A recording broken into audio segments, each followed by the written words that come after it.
আসসালামু আলাইকুম বন্ধুরা, কেমন আছেন আপনারা? আশা করি সবাই ভালো আছেন। আলহামদুলিল্লাহ আমি ভালো আছি। আবার একটি নতুন ভিডিও নিয়ে আপনাদের সঙ্গে চলে এসেছি মিজানুর রহমান আজারির ওয়াজ। আপনারা যারা যারা মিজানুর রহমান আজারির ওয়াজ শুনতে ভালোবাসেন তারা ফুল ভিডিওটি দেখতে থাকেন, আশা করি ভালো লাগবে। পহেলা জানুয়ারি 2020 ও আমরা এখন 2020, ঠিক কিনা? আমি গত বছর আসছি আপনাদের সিলেটে, এই বছর চলে যাব। আসছি কবে? কোন বছর আসছি? 2019 সালে আসছিলাম আমি সিলেটে, আবার 2020 সালে চলে যাব। এই নতুন বছরটা আমরা যেন বেশি বেশি আল্লাহর শুকরিয়া দিয়ে নতুন বছরটাকে সমৃদ্ধ করতে পারি, বেশি বেশি যেন আল্লাহর ইবাদত করতে পারি। নতুন বছরে আমরা শপথ নেই, আমরা যেন অন্তরে হিংসা লালন না করি, বিদ্বেষ লালন না করি, আমরা নিজেরা নিজেরা যেন কাদা ছোড়াছুরি না করি, আমরা যেন মিলেমিশে একসাথে একাকার হয়ে যাই। আল্লাহ তুমি কবুল করো, আমরা পড়ি আমিন। আজকের প্রোগ্রামের সভাপতি হচ্ছেন জনাব মশিউর রহমান নয়ন, সভাপতি সিএনজি শ্রমিক সমিতি সরকার বাজার। নয়ন ভাই বলছে যে ধৈর্য ধারণ করতে হবে, বসেন, আমরা অনেক কষ্ট করে আয়োজন করছি, আমাদের কথাগুলো শোনেন। মাশাআল্লাহ। আজকের প্রধান মেহমান জনাব কামাল হোসেন সাহেব, সভাপতি দি চেম্বার অফ কমার্স মৌলভীবাজার। চমৎকার কথা বলেছিলেন যে আমরা জঙ্গিবাদের বিরুদ্ধে, আমরা উগ্রপন্থার বিরুদ্ধে, বরং আমরা মধ্যম পন্থার পক্ষে, ঠিক কিনা? আমরা কি জঙ্গিবাদকে সাপোর্ট করি? আমরা জঙ্গিবাদকে কি বলি? আমরা জঙ্গিবাদকে না বলি না। আওয়াজ করে বলেন, জঙ্গিবাদকে কি বলি? চরমপন্থাকে কি বলি? বিশৃঙ্খলাকে কি বলি? এজন্য এই যে বিশৃঙ্খলা করি। এদিকে বিশেষ মেহমান জনাব আব্দুল হক সেফুল, চেয়ারম্যান 2 নং মনোমুখ ইউনিয়ন পরিষদ আসছে। কই আপনি? মাশাআল্লাহ, 2 চেয়ারম্যান 2 দিকে। আল্লাহ তুমি 2 চেয়ারম্যানকে কবুল করো। আমাকে রেখেছেন প্রধান আলোচক, কথা বলেছেন হযরত মাওলানা মুফতি মুহিবুর রহমান সাদিকী সাহেব, কথা বলেছেন হযরত মাওলানা মীর মোহাম্মদ শফিকুল ইসলাম সাহেব, কথা বলেছেন হযরত খুররম শাহরিয়ার বিন শাহাব সাহেব। এছাড়াও আরো স্থানীয় ওলামায়ে কেরাম ওয়াজ করেছেন। ওসি সাহেব কথা বলেছেন। জি, আপনাদের মৌলভীবাজার সদরের ওসি সাহেব ছিলেন, ও আছেন আলমগীর ভাই, সেলফি তুলতেছে উনি, স্মৃতি রাখতে চায় সবাই, ঠিক কিনা? তো আমাদের ওসি সাহেবও স্মৃতি রাখবেন আজকের প্রোগ্রামের। মাশাআল্লাহ, আমি আলমগীর ভাইকে শুকরিয়া জানাই, উনি এত ব্যস্ত মানুষ তারপরও আসছে, আমাদেরকে সময় দিয়েছে। আল্লাহ আলমগীর ভাইকে তুমি ইসলামের জন্য কবুল করো। সার্বিক সহযোগিতায় মেসার্স খালেদ এন্টারপ্রাইজ, খালেদ ভাই খালি পান খায়, সরকার বাজার মৌলভীবাজার। কোথায় খালেদ? পিছনে। পান খাওয়া ছেড়ে দেন, বেশি পান খাওয়া ভালো না। আর ওই যে জর্দা টর্দা সুপারি, এগুলো খুব বাজে কালচার, এগুলো ভালো না, এগুলো খাবেন না। শুধু পানটা খেতে পারেন, শুধু পান আবার স্বাস্থ্যের জন্য ভালো। সব বদ খাসলাত আস্তে আস্তে ছেড়ে দেওয়ার দরকার আছে না নাই? একটা শক্ত সিদ্ধান্তই পারে সুন্দর স্বভাবের মানুষ হয়ে গড়ে উঠতে, ঠিক কিনা? আল্লাহ তুমি তৌফিক দান করো। আজকের আলোচনার বিষয় মসজিদ। আলোচনার বিষয় সবাই বলেন, আরো জোরে বলেন। মসজিদের সাথে সম্পর্ক রাখার দরকার আছে না নাই? কাজী নজরুল ইসলাম খুব সুন্দর করে বলেছেন, মসজিদেরই পাশে আমায় কবর দিও ভাই, ঠিক কিনা? মসজিদেরই পাশে আমায় কবর দিও ভাই, যেন গড়ে হতে মুয়াজ্জিনের আযান শুনতে পাই। আমার গোরের পাশে দিয়ে ভাই নামাজিরা যাবে, পবিত্র সেই পায়ের ধ্বনি এ বান্দা শুনতে পাবে। গোরা যাবে হতে গুনাহগার পাইবে রেহাই, মসজিদেরই পাশে আমায় কবর দিও ভাই। কত মানুষ নামাজি ভাই মসজিদাঙ্গিহীনাতে, আল্লাহর নামের জিকির করে লুকিয়ে গভীর রাতে, আমি তাদের সাথে ওই আল্লাহর নামে জপতে চাই, আল্লাহর নামে জপতে চাই। পড়েন সবাই। মসজিদেরি পাশে আমায় কবর দিও ভাই, যেন গড়ে হতেও মুয়াজিনের আযান শুনতে পাই। চিল্লায় পড়তে হবে আমিন। কি দরদ ছিল আমাদের জাতীয় কবি কাজী নজরুল ইসলামের, মসজিদের পাশে আল্লাহ তুমি আমার কবর দিও। আল্লাহ এই দোয়াটা কবুল করে নিয়েছে, ঠিক কিনা? ওনার কবরের পাশে মসজিদ আছে না নাই? আছে।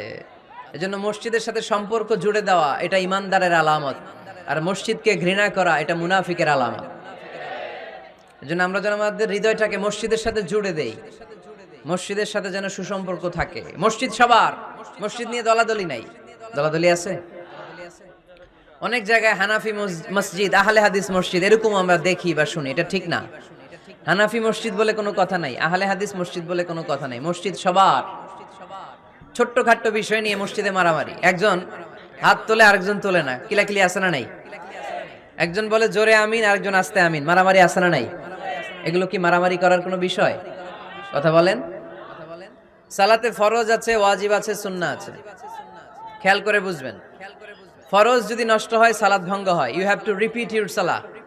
ওয়াজিব নষ্ট হলে সালাত ভঙ্গ হয় না, নতুন করে পড়া লাগে না, সেজদায় সাহু দিলেই সালাত আদায় হয়ে যায়। আর সুন্নাহ নষ্ট হলে নামাজ নষ্টও হয় না, নতুন করে পড়াও লাগে না, সৌ সেজদাও লাগে না, নামাজ আদায় হয়ে যায় সুন্নাহ নষ্ট হলে। এই যে হাত তোলা না তোলা এটা সুন্নাহ, আমিন জোরে বলা না বলা এটা কি সুন্নাহ, যেটা কোনো কারণে কেউ না করলেও তার নামাজ কবুল করে নিবে কে? আর এই সব সুন্নত লই আমগো দেশে কিলাকিলি। মৌলভীবাজারে মাশাআল্লাহ এগুলা নাই,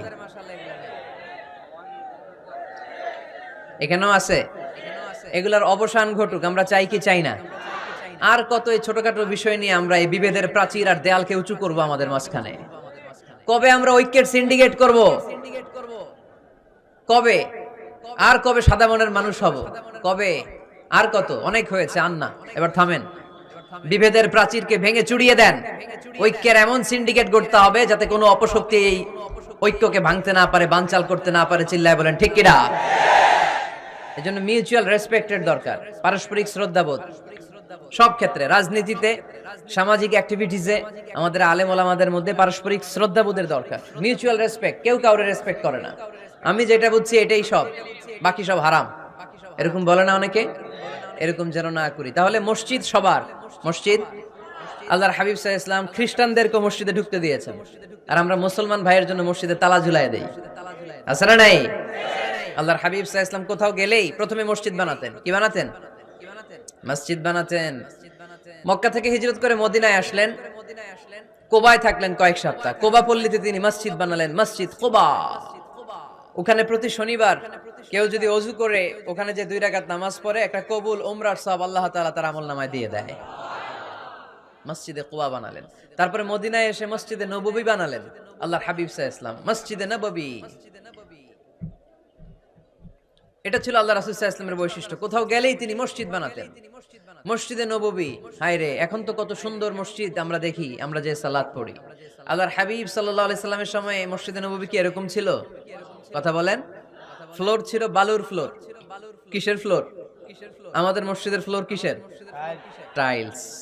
আর আল্লাহ রাসূল সাল্লাল্লাহু আলাইহি ওয়াসাল্লামের মসজিদে নববীর ফ্লোর কিসের? কথা বলে না তো আওয়াজ করে উত্তর দেন না কেন? কষ্ট হচ্ছে? দুপুরে খাইছেন না সবাই? কেন খান নাই কেন?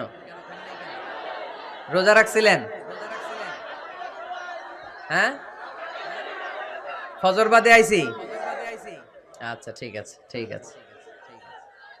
আচ্ছা আচ্ছা, সাউন্ড নাই, কথা শোনা যায় না? তো এটা শুনলা কেমনে? জিজ্ঞেস করলাম কথা শোনা যায় না, কয় না। তো এটা শুনলা কি করে? মানে অল্প শোনা যায়, তাই তো? একটু পরে আমার বিদায় ঘন্টা বাজবে, আমি চলে যাব। এই তোমরা ডিস্টার্ব করতে করতে আমার সময় শেষ। তোমরা ডিস্টার্ব করলে তোমাদের লস। আমি আমার টাইমের 1 মিনিট বেশি যেতে পারবো না, কারণ এখানে আসরের সালাতের আজান শুরু হয়ে যাবে, এরপরে কোনো কথা নাই। আর বক্তব্য লম্বা করা এটা বিদআত। এই বিদআতকে আমি সুন্নাতের মধ্যে আনতে চাচ্ছি। একটা সময়ে একেবারে কমায় নিয়ে আসবো। এত প্রোগ্রামও আমি করতে চাই না। আমি ঘোষণা দিয়েছি আগামী বছরে সারা বাংলাদেশে আমার প্রোগ্রাম হবে 50টা। কয়টা? 50টা। এর পরের বছর 30টা, এর পরের বছর 20টা। বিভাগীয় প্রোগ্রাম করলেই চলবে আমার। এক এক বিভাগে যে 2 দিন 3 দিন খালাস। এত দরকার নেই, এত লম্বা চূড়ার বক্তব্যের দরকার নেই। আধা ঘন্টা চুপ করে শুনেন, কয়েকটা মেসেজ ড্রপ করি, take it with you to your home, then practice and apply in the society. নিয়ে যান, আমল করেন, সমাজে কাজে লাগান। সমাজটা আলোকিত করে দিবে কে? খুতাবুকুম তাবিলা সালাওয়াতুকুম কাসীরা। আল্লাহর হাবিব সাল্লাল্লাহু আলাইহি ওয়াসাল্লাম বললেন, কিয়ামতের একটা আলামত, কিয়ামতের আগে তোমাদের বক্তব্য হয়ে যাবে লম্বা, সালাত হয়ে যাবে খাটো। সালাতের পরে তাসবিহ পড়তে চায় না লোকজন, ব্যস্ত, মহা ব্যস্ত, সুপার বিজি। কোত্থেকে আসলে এই ব্যস্ততা? আপনি রবের সাথে মুনাজাত, না যাই ইউনাজি মুনাজাত, আপনার রবের সাথে একাকী নীরবে কথা বলতে মনে চায় না আপনার? এত তাড়াহুড়ো কিসের? ধীর স্থির হন, একটু স্থির হন, একটু মনোদৈহিক প্রশান্তি অর্জনের চেষ্টা করেন। সব সময় ব্যস্ত, ধাক্কাধাক্কি, উচ্ছৃঙ্খলা, এগুলো আমাদেরকে শেষ করে দিয়েছে। এজন্য লম্বা চোরা বক্তব্য ঠিক না। বক্তব্য শুনতে আমাদের ভালো লাগে, আমল করতে ভালো লাগে না। বক্তব্যটা শেষেই সিগারেট ধরায়, আছে না নাই? মাহফিল শেষেই বিড়ি ধরায়, কয় চমৎকার ওয়াজ করছে হুজুরে। ওয়াজটা সেরকম হয়েছে, অনেক কণ্ঠ সুন্দর হুজুরের। এতদিন ইউটিউবে দেখছি, আজকে সরাসরি দেখাইছি, আছে না নাই? তো কি লাভ হয়েছে? লাভটা হয়েছে কি? এই যে মাহফিল শেষে বিড়িটা ধরাইলেন আর গেলেন, কোনো লাভ হয় নাই। এগুলো থেকে বেরিয়ে আসতে হবে। বছরের পর বছর আমাদেরকে শিখানো হয়েছে একভাবে, কেউ এই পরিবর্তনের আওয়াজ তোলে নাই। আওয়াজ আপনাকে তুলতে হবে। আওয়াজ তোলার জন্য এত মানুষ লাগে না, আপনি একাই যথেষ্ট। আপনি দাঁড়ান না সামনে, দেখবেন আপনার সামনে কেউ টিকে থাকতে পারবে না, ঠিক কিনা? কিন্তু আপনার শক্ত সিদ্ধান্ত লাগবে, পরিবর্তনের জন্য শক্ত মানসিকতা লাগবে, যে আমি পরিবর্তন করতে চাই। We have to change. যুগ জামানা পাল্টে দিতে চাই না অনেকজন। এক মানুষই আনতে পারে জাতির জাগরণ। এক মানুষই বিপদকালে বাঁচায় কাফেলায়, ক্ষুদ্র ডিঙ্গি বাঁচায় জাহাজ অসীম দরিয়ায়। এজন্য আপনার শক্ত সিদ্ধান্ত পারে আপনার মৌলভীবাজারটাকে দেশের শ্রেষ্ঠ জেলা, শ্রেষ্ঠ থানা হিসেবে আল্লাহর কাছে কবুল করতে, ঠিক কিনা? এজন্য লম্বা চূড়া আলোচনা ঠিক না। ছোটখাটো অল্প কয়েকটা মেসেজ নিয়ে যেতে পারলেই that's enough. One of the minor sign before the day of judgment, your Islamic lectures will be very longer, and your salah 5 times a day will be shorter. কিয়ামতের আগে বক্তব্য লম্বা, নামাজ খাটো, তাসবিহ পড়ে না, ব্যস্ত, মহা ব্যস্ত। এই মহা ব্যস্ততা ছাড়েন, কোরআন সুন্নাহর দিকে ফিরে আসেন। বরকত দিবে কে? বিশ্বনবীর মসজিদে নববীর ফ্লোর বালুর ফ্লোর ছিল, আমাদের ফ্লোর টাইলস। আল্লাহর হাবিব সাল্লাল্লাহু আলাইহি ওয়াসাল্লামের মসজিদে বালি নিচে, এই বালিতেই নামাজ পড়তেন। বৃষ্টি হলে কাদামাটি হয়ে যেত, কাদামাটিতেই সেজদা করতেন। সেজদা করলে কাদার মাটি আল্লাহর হাবিব সাল্লাল্লাহু আলাইহি ওয়াসাল্লামের নাকে আর কপালে লেগে যেত। তিনি সালাম ফিরিয়ে সাহাবাদের দিকে মুখ ফিরিয়ে বসলে দেখতেন প্রতিটা সাহাবীর নাকে আর কপালে কাদার মাটি মিশে আছে। তার মানে প্রিয় নবী সাল্লাল্লাহু আলাইহি ওয়াসাল্লামের মসজিদে নববী ছিল কাঁচা, কিন্তু মুসল্লি ছিল পাকা। আমাদের মসজিদগুলা হয়েছে পাকা, কিন্তু মুসল্লি কাঁচা, ঠিক কিনা? ফজরের সালাতে মানুষ নাই।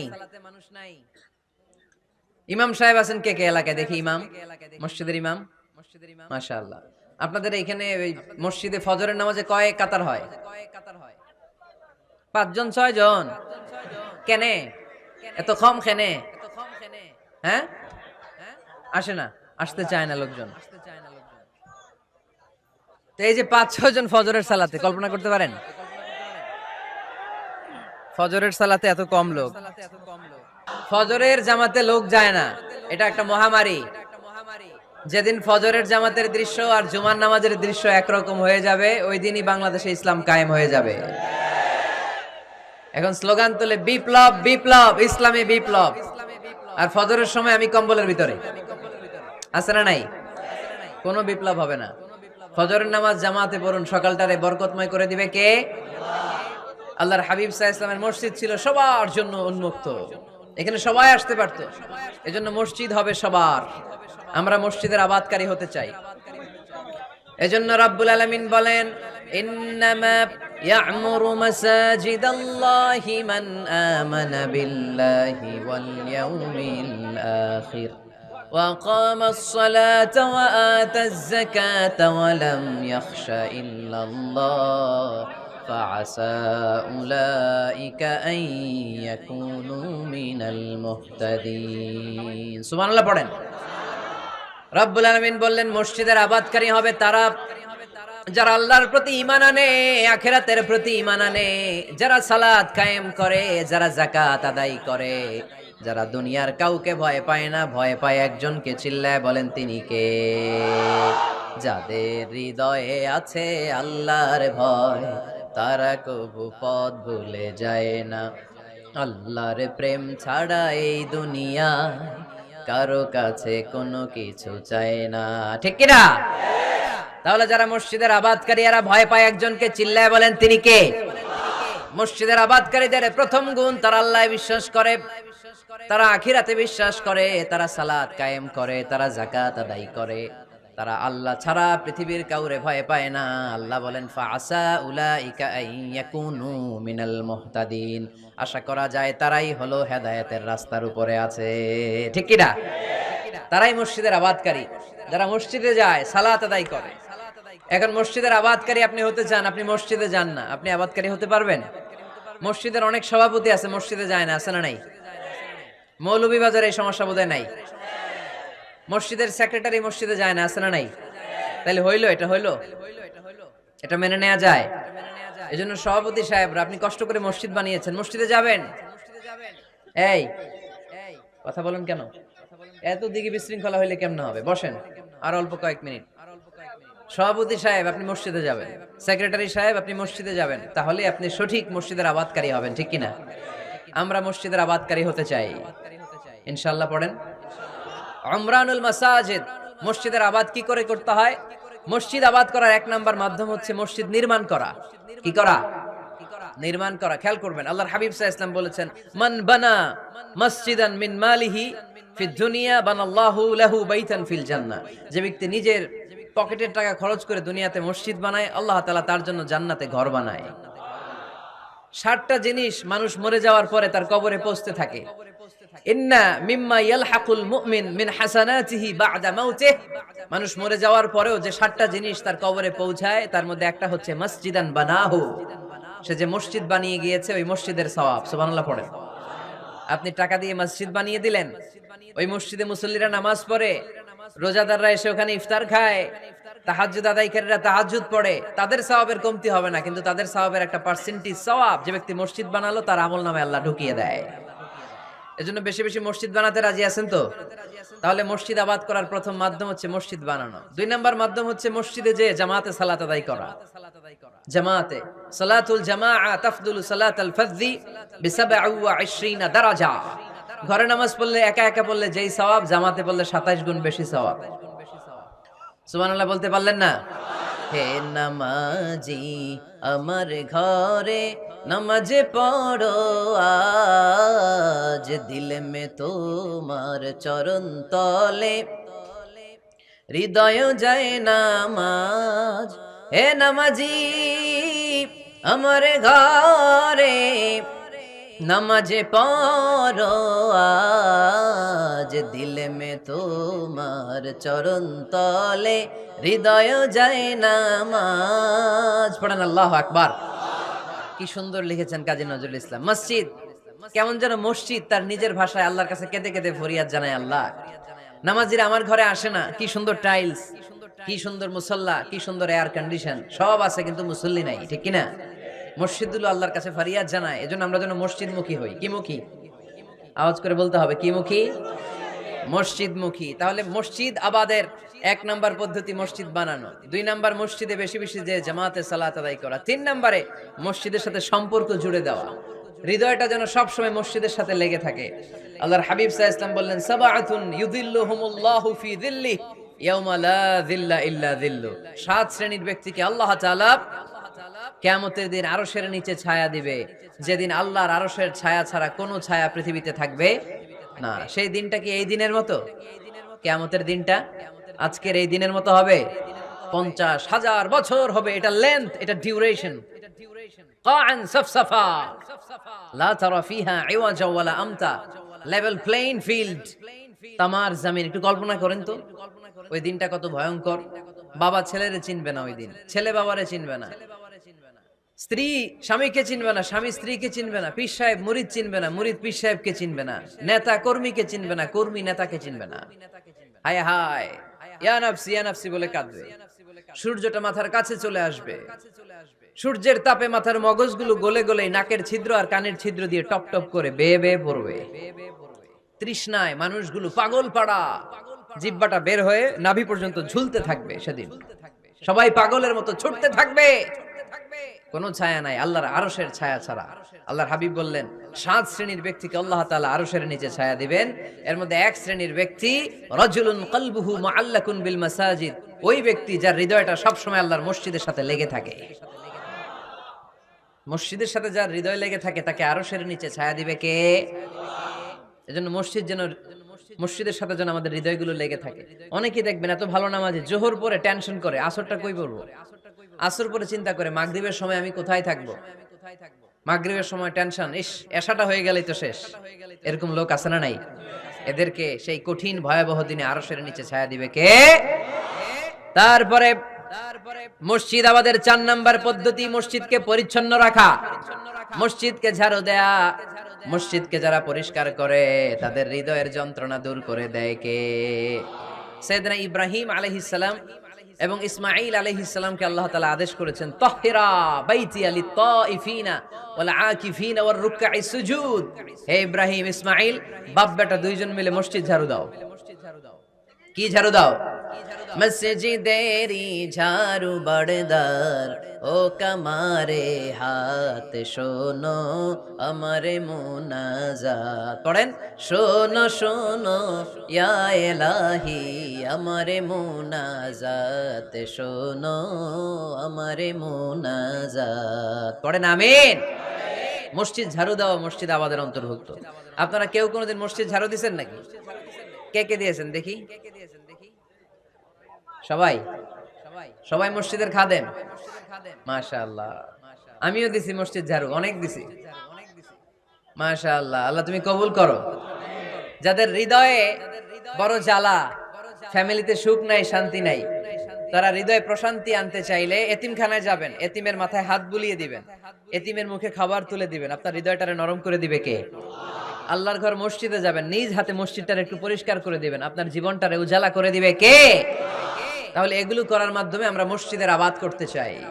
আমরা মসজিদের আবাদকারী হতে চাই কি চাই না?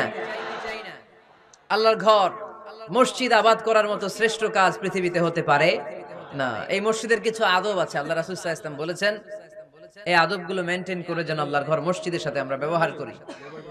মসজিদের 1 নম্বর আদব হচ্ছে মসজিদে ওযুর সাথে প্রবেশ করা। কিসের সাথে? ওযু করে পরিচ্ছন্ন হয়ে মসজিদে প্রবেশ করা। এজন্য অপবিত্র অবস্থায় গোসল ফরজ, এরকম অবস্থায় মসজিদে ঢোকা যাবে? কথা বলেন, ঢোকা যায়? যেই নারীদের মাসিক চলতেছে, মেনস্ট্রুয়েশনাল পিরিয়ড চলতেছে, ওই নারীদের পক্ষে মসজিদে ঢোকা জায়েজ আছে? নাই। তাহলে এটা হলো 1 নাম্বার আদব। মসজিদে ঢোকার সময় কি করে ঢুকবো? ওযু করে। আওয়াজ করে বলেন, কি করে ঢুকবো? ওযু করে। 2 নাম্বার আদব হচ্ছে মসজিদে যাওয়ার সময় সবচেয়ে ভালো জামাটা পরে যাব, সবচেয়ে ভালো পাঞ্জাবিটা পরে যাব। জানতো আপনারা? না সবচেয়ে সিরাটা পরে যান? হ্যাঁ, অনেকের নামাজের জন্য একটা পুরান জামা আছে, সিরা পাড়া, এদিকে হাত উঠালে দিকতে দেখা যায়, আছে না নাই? সবচেয়ে সিরা পাড়াটা রাখে নামাজের জন্য, কপাল পোড়া। আর সুন্নাতে খাতনার অনুষ্ঠানে গেলে মাশাআল্লাহ লেহেঙ্গা গায়ে দেয়া যায়, আছে না নাই? না, আপনি ইবাদতের জন্য সবচেয়ে সুন্দর জামাটা রাখবেন। এজন্য রাব্বুল আলামিন বলেন, ইয়া বানি আদম খুযু জিনাতাকুম ইনদা কুল্লি মসজিদ। ও বনি আদম, তুমি যখন আল্লাহর ঘর মসজিদে ঢুকবা, ও বনি আদম, তুমি যখন নামাজের মুসল্লায় দাঁড়াবা, তোমার সবচাইতে দামি, সবচাইতে সুন্দর জামাটা গায়ে দিয়ে তুমি নামাজে দাঁড়াও। ঠিক কি না? তাহলে এখন মসজিদে যাওয়ার সময় কি গায়ে দিয়ে যাবেন বলেন? খিতা করবাইন? হ্যাঁ, মাশাআল্লাহ। হ্যাঁ, সবচেয়ে ভালো কাপড়টা আয়রন করে পারফিউম মেখে তারপরে আমরা যাব। রাজি আছেন তো?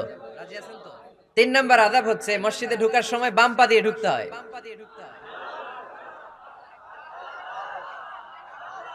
কোন পা? আরো জোরে। এদেরকে গুতা মারা লাগে, নাহলে আওয়াজ বাড়ে না। এরকম ভলিউম টাইট করতে হয়, ভলিউম হাই করলে আর পরে বাড়ে, এমনি বলতে চায় না। আর ঘটনা কি? হ্যাঁ, খায় নাই। বদরের যুদ্ধ হয়েছিল রমাদানে, কোন সাহাবী খায় নাই, না খাইয়া একেবারে সাইজ করে দিয়েছে কাফেরদেরকে। আমরা না খেলেও আমাদের হৃদয়ে ইমানি শক্তি আছে না নেই? এই তো বোঝা যাচ্ছে ইমানি শক্তি আছে। এতক্ষণ আছিল কই? তা মসজিদে ঢোকার সময় কোন পা দিয়ে? এগুলো মনে থাকে আমাদের? ভুলা যাই আমরা, খেয়াল থাকে না তো এগুলা? এত কিছু মনের মধ্যে রাখলে এগুলো মনে থাকবে কেমনে? মসজিদে ঢোকার সময় কোন পা? আরো জোরে। বেরোয়ার সময় কোন পা? মনে থাকবে? মসজিদে যখন ঢুকবেন ডান পা দিয়ে ঢুকবেন আর দোয়া পড়বেন, আউযু বিল্লাহিল আযীম ওয়া বিওয়াজহিল কারীম ওয়া সুলতানিহিল কদীম মিনাশ শাইতানির রাজীম। বিষ্ণু সাল্লাল্লাহু আলাইহি ওয়াসাল্লাম বললেন, যে ব্যক্তি মসজিদে ঢোকার সময় এই দোয়াটা পড়বে, শয়তান আফসোস শুরু করে। সে বলে, হায় হায়, আজকের দিনের জন্য, সারা দিনের জন্য তো তুই আমার ওয়াসওয়াসা থেকে বেঁচে গেলি। আজকের সারা দিনের জন্য তোরে আমি হারালাম, আজকের সারাটা দিন আল্লাহর পক্ষ থেকে প্রোটেকশন নিয়ে তুই বেঁচে গেলি, আজকের জন্য যা, কালকে তোরে আমি ধরবো। এজন্য এই দোয়াটা পড়ার দরকার আছে না? আউযু বিল্লাহিল আযীম ওয়া বিওয়াজহিল কারীম ওয়া সুলতানিহিল কদীম মিনাশ শাইতানির রাজীম। চারটা বাক্যের দোয়া। মুখস্থ করতে কষ্ট হলে যে ইউটিউবে চলে যাবে আজকেই, ওখান থেকে শুনে আপনারা মুখস্থ করে নেবেন। এই দোয়াটা পড়বেন, তাহলে ওই দিনের জন্য শয়তানের ওয়াসওয়াসা, টেম্পটেশন, প্রভোকেশন থেকে আপনি আল্লাহ তাআলার প্রোটেকশনে চলে গেলেন। সুবহানাল্লাহ পড়েন। তারপর আল্লাহর হাবিব বললেন, ঢোকার আগে আমারে সালাম দাও। পড়বেন, আসসালামু আলাইকা আইয়ুহান নাবিয়্যু ওয়া রাহমাতুল্লাহি ওয়া বারাকাত। এই দুইটা জিনিস যখন করে ফেললেন, তখন ডান পা দিয়ে পড়বেন, আল্লাহুম্মা আফতাহ লি আবওয়াবা রাহমাতিক। সুবহানাল্লাহ পড়েন। আল্লাহুম্মা আফতাহ লি, ও আল্লাহ আমার জন্য তুমি খুলে দাও আবওয়াবা রাহমাতিক, তোমার রহমতের দরজা। তার মানে মসজিদে ঢুকলে রহমত পাওয়া যায় কি যায় না? মসজিদে ঢুকলে পাওয়া যায় রহমত, মসজিদের বাইরে রহমতের কথা আল্লাহ বলে নাই। মসজিদের ভিতরে রহমত। কোথায় রহমত? কোথায়? মসজিদের ভিতরে রহমত আছে না? তার প্রমাণ, মসজিদে ঢুকলেই শান্তি লাগে কেমন জানি, আর ঘুমে ধরে। মসজিদে ঘুমাইছেন কারা কারা দেখি? সবাই ঘুমাইছেন? আরে আমি কত ঘুমাইছি। জুমার নামাজের সময় যে কি ঘুম আসে, আসে আসে, কমন পড়ছে, একেবারে কমন পড়ে গেছে। ঘুম আসে কারণ রহমত, রহমতের ঝিরি ঝিরি বাড়িধারা আল্লাহ তাআলা আরশের উপর থেকে নাজিল করতে থাকেন। আর এই রহমতের কারণে হৃদয়টা প্রশান্ত হয়ে যায়, অনেকের ঘুমও চলে আসে। ঠিক কি না? এজন্য আল্লাহুম্মা আফতাহ লি আবওয়াবা রাহমাতিক, ও আল্লাহ তোমার রহমতের দরজাগুলো আমার জন্য খুলে দাও। এই দোয়া পড়লে রহমতের দরজা খুলে দেয় কে? আবার মসজিদ থেকে যখন বের হবেন তখন কোন পা দিয়ে? জোরে বলেন। বাম পা দিয়ে কি পড়বেন? আল্লাহুম্মা ইন্নী আসআলুকা মিন ফাদলিক, ও আল্লাহ তোমার কাছে আমি তোমার পক্ষ থেকে ফদল চাই, মানে রিজিক চাই। রিজিক দেওয়ার মালিক কে? তার মানে খুব সোজা সাপটা কথা হচ্ছে, মসজিদের ভিতরে পাওয়া যায় রহমত, আর বাইরে পাওয়া যায় ফদল বা রিজিক। বাইরে পাওয়া যায় কি? রিজিক। মসজিদের ভিতরে রিজিক আছে। তার মানে সারাদিন মসজিদে বসে থাকলে রিজিক মিলবে। নামাজের সময় নামাজ পড়তে হবে, কাজের সময় কাজ করতে হবে। এটাই হচ্ছে ইসলামের বিধান। নামাজের সময় নামাজ, কাজের সময়। আমি প্রশ্ন করবো, আওয়াজ করে উত্তর দেন। নামাজের সময়, কাজের সময়, নামাজের সময়, কাজের সময়। এটা মনে থাকবে। এজন্য আল্লাহ বলেন, ফাইদা কুদিয়াতিস সালাতু ফান্তাশিরু ফিল আরদি ওয়াবতাগু মিন ফাদলিল্লাহ। যখন তোমাদের সালাত শেষ হয়ে যায়, আল্লাহর রিজিক অন্বেষণের জন্য আল্লাহর জমিনে তোমরা ছড়িয়ে যাও। নামাজের সময় আসবেন, নামাজ শেষ বের হয়ে যান। ফান্তাশিরু ফিল আরদ, জমিনে ছড়িয়ে পড়ো। নামাজ শেষ চেয়ারম্যান সাহেব চলে যাবে ইউনিয়ন পরিষদের ভেতরে, ছাত্ররা চলে যাবে হাই স্কুলে, মেম্বার অফ দ্য পার্লামেন্ট চলে যাবে সংসদে, সেনাবাহিনীর লোকেরা চলে যাবে ক্যান্টনমেন্টে, ব্যবসায়ীরা চলে যাবে তাদের বাজারে, সিএনজি ওয়ালারা সিএনজি নিয়ে ব্যবসা শুরু করবে, রাস্তায় নেমে যাবে, চিল্লায় বলেন ঠিক কিনা? এটাই ইসলামের বিধান। নামাজের সময় নামাজ, কাজের সময়। আচ্ছা, তাহলে প্রথম সুন্নাত পেলাম, পবিত্র হয়ে ঢুকবো, ভালো জামা পরে ঢুকবো। 2 নাম্বার। 3 নাম্বার, ঢোকার সময় কোন পা? বের হওয়ার সময়। 4 নাম্বার, মসজিদে ঢুকেই 2 রাকাত। মসজিদে ঢুকে কয় রাকাত পড়েন আপনারা? তাহিয়াতুল মসজিদ। মসজিদে আপনি ওয়েলকাম জানাবেন, ঢুকেই 2 রাকাত পড়বেন, ওযু করলেই 2 রাকাত। আল্লাহর হাবিব সাল্লাল্লাহু আলাইহি ওয়াসাল্লাম মসজিদে নববীতে জুমার খুতবা দিচ্ছেন। খুতবা চলাকালীন সময়ে এক সাহাবী এসে মসজিদের মধ্যে বসে পড়লেন। আল্লাহর হাবিব সাল্লাল্লাহু আলাইহি ওয়াসাল্লাম সাহাবীরে বললেন, দাঁড়াও। সাহাবী দাঁড়ালেন। আল্লাহর নবী জিজ্ঞেস করলেন, কেন বসে বললা 2 রাকাত পড়ছো নাকি? সাহাবী বলে, পড়ি নাই। বিশ্বনবী বললেন, তাহলে তাড়াতাড়ি 2 রাকাত নামাজ পড়ে বসে যাও। সুবহানাল্লাহ পড়েন। 2 রাকাত পড়ো নাই তো পড়ো, দাঁড়াও, তারপরে বসো। দেখেন খুতবা চলাকালীন সময়ে আমাদের খতিবরা কখনো খুতবা থামায়? কথা বুঝেন নাই? জুমার খুতবা আপনারা শুনেন না? খুতবা চলতেছে, ওই মুহূর্তে ইমাম সাহেবরা কখনো খুতবা থামায়? মাঝখানে কোনো ঝামেলা হলে থামায় না। প্রথম খুতবা শেষ, বসে, তারপরে দ্বিতীয় খুতবা। খুতবার মাঝখানে কোনো থামাথামি নাই। কিন্তু আল্লাহর হাবিব সাল্লাল্লাহু আলাইহি সাল্লাম কেমন খতিব ছিলেন দেখেন। আল্লাহর হাবিব সাল্লাল্লাহু আলাইহি সাল্লামের খুতবা দেওয়ার স্টাইল এন্ড অ্যাটিটিউড এবং আমাদের খুতবা দেওয়ার স্টাইল এন্ড অ্যাটিটিউড, আল্লাহ রাসূল সাল্লাল্লাহু আলাইহি সাল্লামেরটা কত প্রাণবন্ত ছিল। আল্লাহ রাসূল সাল্লাল্লাহু আলাইহি সাল্লাম সোসাইটি ওরিয়েন্টেড একজন পার্সোনালিটি ছিলেন, সমাজের মানুষ কেন্দ্রিক, খুব সামাজিক ছিলেন আল্লাহ রাসূল সাল্লাল্লাহু আলাইহি সাল্লাম। তিনি দেখলেন একজন বসে পড়ছে, উনি খুতবা থামায় দিলেন। জুমার খুতবা থামায় বললেন, এই নামাজ পড়ছো না, পড়ো 2 রাকাত পড়ো। আবার খুতবা শুরু করলেন। সুবহানাল্লাহ পড়বেন না? একবার তিনি খুতবা দিচ্ছেন, দেখলেন আল্লাহ রাসূল সাল্লাল্লাহু আলাইহি ওয়াসাল্লামের 2 জন নাতি হাসান আর হুসাইন রাদিয়াল্লাহু তাআলা আনহুমা, ছোট্ট মানুষ, কাতারের ভিতরে ঢুকে কোন সাহাবী টুপি টান দেয়, কারো পাগড়ি ধরে টান দেয়, একজন এদিকে দৌড় দেয়, আরেকজন ওদিকে দৌড় দেয়। মসজিদে একটা ডিস্টার্ব হচ্ছে। আল্লাহর হাবিব সাল্লাল্লাহু আলাইহি ওয়াসাল্লাম খুতবা থামিয়ে দিলেন, মিম্বার থেকে নেমে আসলেন, 2 নাতিকে 2 হাতে ধরলেন, ধরে আস্তে করে জান্নাতের এই 2 সর্দারকে নিয়ে মিম্বারের উপরে দাঁড়ালেন। এই হাতে এই নাতি, ওই হাতে আরেক নাতি। এরপর দাঁড়িয়ে দাঁড়িয়ে তিনি বাকি খুতবা দিলেন। পড়েন সুবহানাল্লাহ। কত প্রাণবন্ত খুতবা। উনিও খুতবা দিতেন, আমরাও খুতবা দেই। আল্লাহর হাবিব সাল্লাল্লাহু আলাইহি ওয়াসাল্লাম খুতবা দিচ্ছেন, এক সাহাবী এসে বলল, ইয়া রাসূলুল্লাহ, মদিনায় দুর্ভিক্ষ, বৃষ্টি নাই, আপনি বৃষ্টির দোয়া করেন। রাসূল সাল্লাল্লাহু আলাইহি ওয়াসাল্লাম খুতবা থামায় দিলেন, থামায় দিয়ে দোয়া শুরু করলেন। আল্লাহুম্মা আসকিনা গাইসান মুগীসান মারিআন মুরিআন নাফিআন গায়রা দার আজিলান গায়রা আজল। আল্লাহ, উপকারে বৃষ্টি দেন, যে বৃষ্টিতে আমাদের ফসল জন্মাবে, সবুজ ঘাস লতা পাতা জন্মাবে, আমাদের গবাদি পশুর রিজিক বাড়বে, এরকম উপকারে বৃষ্টি আমাদেরকে দিয়ে মদিনাটারে ধন্য করে দেন। বৃষ্টি শুরু হলো। জুমাবার বৃষ্টি, শনি রবি সোম মঙ্গল বুধ বৃহস্পতি শুক্র, টানা 7 দিন বৃষ্টি। এবার বৃষ্টির চোটে মদিনায় বন্যা হয়ে গেছে। এতদিনে দুর্ভিক্ষ, এতদিনে কি? এখন বৃষ্টির বরকতের দোয়া করছে, বৃষ্টিতে এবার বন্যা। যেই সাহাবী বৃষ্টির জন্য দোয়া করতে বলেছিলেন, পরের জুমাবারের খুতবার সময় এসে ওই সাহাবী বলেন, ইয়া রাসূলুল্লাহ, আবার খুতবার মাঝখানে, ইয়া রাসূলুল্লাহ, আর বৃষ্টির দরকার নেই, আর দরকার নেই, এবার বৃষ্টি বন্ধের দোয়া করেন। আল্লাহর হাবিব সাল্লাল্লাহু আলাইহি ওয়াসাল্লাম খুতবা থামিয়ে আবার বন্ধের দোয়া, আল্লাহুম্মা হাওয়ালাইনা ওয়ালা আলাইনা, হে আল্লাহ আমাদের চারিদিকে দেন, মদিনাতে আর বৃষ্টির দরকার নাই। চিল্লায় পড়েন সুবহানাল্লাহ। এজন্য খতিব হবে এরকম প্রাণবন্ত খতিব। সমাজে কি চলে, কি ক্রাইসিস, কি সংকট, ইয়াংরা কোন সমস্যায় ভোগে, আমাদের রাজনৈতিক অঙ্গনে কি সমস্যা, আমাদের অর্থনৈতিক অঙ্গনে কি সমস্যা, আমাদের সামাজিক অঙ্গনে কি সমস্যা, আমাদের পরিবারগুলোর ভেতরে কি ঝামেলা, প্রত্যেকটা কথা মসজিদের মিম্বার থেকে আসার দরকার আছে না নাই? আল্লাহর হাবিব সাল্লাল্লাহু আলাইহি ওয়াসাল্লাম এভাবেই সমাজকে ঠিক করে দিতেন। 2 রাকাত মসজিদে ঢুকে আজকে থেকে আমরা পড়ব। মসজিদে ঢুকলেই কয় রাকাত মনে থাকবে না ভুলে যাবেন? তারপরে আল্লাহর হাবিব সাল্লাল্লাহু আলাইহি ওয়াসাল্লাম বলেছেন, খবরদার কবরের উপর মসজিদ বানিও না।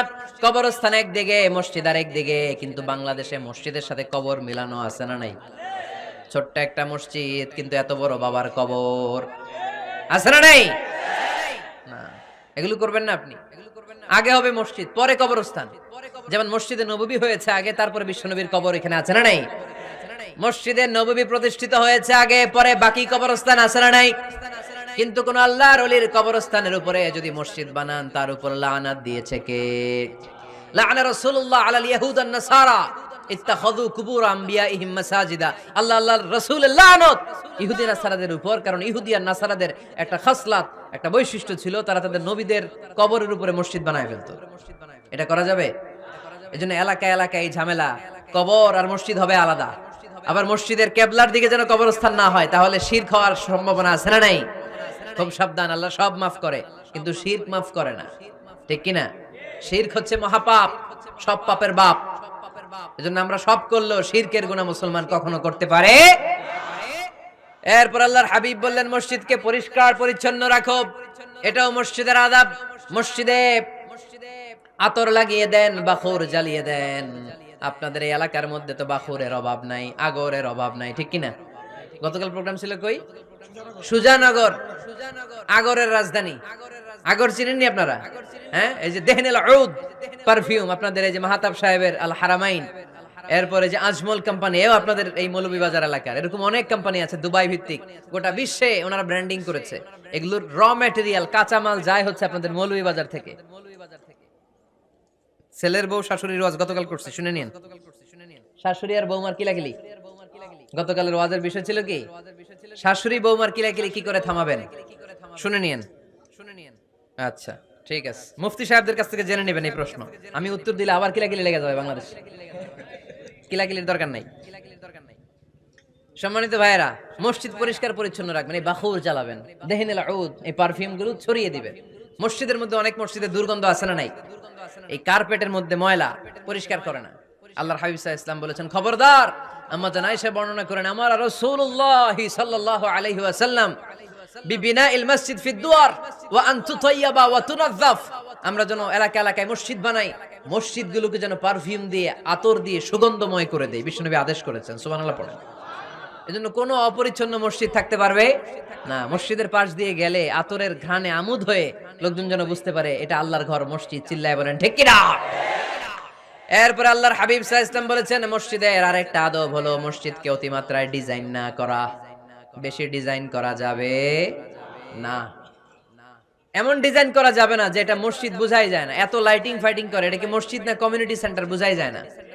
আছে না নাই? আছে। এরকম যেন আমরা না করি সম্মানিত ভাইয়েরা। বিশেষ করে মসজিদের সামনের দেয়ালে। কোন দেয়ালে? সামনের দেয়ালটা, কেবলার দিকে যেই দেয়াল, এই দেয়ালটা হতে হবে ফ্রেশ, যাতে করে মানুষের দৃষ্টি আকর্ষণ না করে। প্রায় মসজিদের দেয়ালের মাঝখানে দেখবেন আপনি ক্যালেন্ডার ঝুলায় রাখে, আছে না নাই? মৌলভীবাজারের কি অবস্থা? খিতা খবর আছে? তো এই যে ক্যালেন্ডার ঝুলায় রাখে, ওইখানে দেখবেন বিভিন্ন মসজিদের ছবি, এতিমখানার ছবি, মানুষের ছবি। তো মানুষ নামাজও পড়ে, আবার ওগুলোও তাকায়, আছে না নাই? প্রথম কাতারে পরে ওইখানে কি লেখা, এগুলো পরে, তার ডিস্টার্ব হচ্ছে না? এই মুসল্লির দৃষ্টি যাতে অন্যদিকে না যায়, এটা খেয়াল রাখতে হবে। যদি পারা যায়, মসজিদের সামনে কোনো ঘড়ি টড়ি চলবে না। ঘড়ি মসজিদের পেছনের দেয়ালে, সময়সূচি পেছনের দেয়ালে, সব পেছনে। সময় কয়টা বাজে ওটা ইমাম দেখলে চলবে, ইমাম এভাবে দেখে নিবে, আপনারাও দেখে নিবেন। কিন্তু সামনের দেয়ালটা যত সিম্পল করা যায়। আল্লাহর হাবিব সাল্লাল্লাহু আলাইহি ওয়াসাল্লাম নামাজ পড়া অবস্থায় সামনে এমন কিছু রাখতেন না যেটার দ্বারা আল্লাহর হাবিব সাল্লাল্লাহু আলাইহি ওয়াসাল্লামের সালাতে মনোযোগ অন্যদিকে চলে যায়। আমরা যখন সালাত পড়ি, যদি অন্যদিকে তাকাই, ফেরেশতার মাধ্যমে আল্লাহ একটা ডাক দেয়, বলে আকবিল, এই বান্দা ফিরে আয়, তোর নজর থাকা দরকার সিজদার জায়গায়, ফিরে আয়। আপনি আবার যখন অন্যদিকে তাকান, আল্লাহ বলে ফিরে আয়, সিজদার দিকে তাকা। আপনি আবার যখন ঘড়ির দিকে তাকান, আল্লাহ বলে আকবিল, ফিরে আয়, সিজদার দিকে তাকা। আপনি যখন আবার অন্যদিকে তাকান, তখন আল্লাহ বলে লা হাজাতা লি ইলা সালাতিক, তোর এই নামাজের দরকার আমার নাই। নাউজুবিল্লাহ পড়বেন না? তোর এই নামাজের দরকার আমার নাই। অজু করে কষ্ট করে যাকে খুশি করার জন্য আপনি সালাতে দাঁড়ালেন, উনি যদি বলে এই নামাজের দরকার নাই, তা কার জন্য নামাজ পড়লেন আপনি? কথা কি বুঝতে পেরেছেন? এই জন্য এলাকার গণ্যমান্য ব্যক্তিবর্গ আছে, আমাদের চেয়ারম্যান সাহেব আছে, আরো অন্যান্য বিজনেস ম্যাগনেটরা আছে। আপনারা মসজিদ যখন নির্মাণ করবেন, সামনের দেয়ালটা যত সাদামাটা হতে পারে ততই ভালো। এমনকি জায়নামাজের মধ্যে এখন কাবা ঘরের ছবি আছে না নাই? আছে না? কি মুসলমান আমরা, নিজের কাবারে নিজে লাথি মারি নামাজের আগে, মনের অজান্তে নিজের কাবাকে নিজে লাথি মারছি। এরকম জায়নামাজ ব্যবহার করা নিষেধ। চিল্লায় বলেন ঠিক কি না? সাদা ফ্রেশ জায়নামাজ বাজারজাত করেন, আপনাদের সিদ্ধান্তই ওনাদের ব্যবসা বয়কট হয়ে যাবে।